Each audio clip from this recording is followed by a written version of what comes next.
Je donne la parole à Anne Frisch-Renard.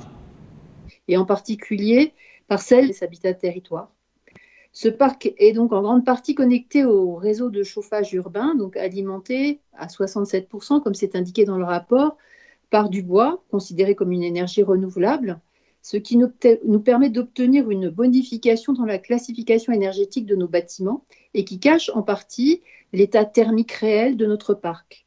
Il me semble donc nécessaire de rappeler ce soir, une fois encore, que la grande majorité de notre parc est en très mauvais état, qu'il peut lui aussi être qualifié de véritable passoire thermique et que depuis des années, les plans de rénovation et de réhabilitation n'ont pas été lancés.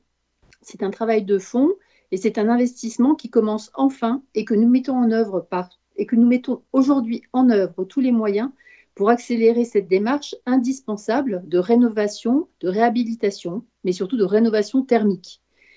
Ces efforts auront un impact positif sur la démarche environnementale de notre ville, sur l'optimisation énergétique, mais aussi sur l'amélioration de la cohésion sociale pour les habitants dans ces logements, souvent localisés dans les quartiers de politique de la ville.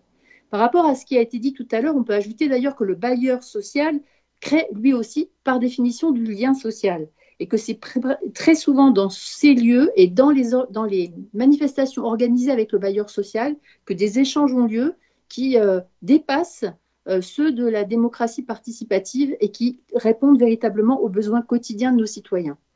Donc l'amélioration majeure de notre parc social se veut une des pierres angulaires de notre nouveau modèle d'écologie urbaine que nous souhaitons aujourd'hui construire à Metz. Merci.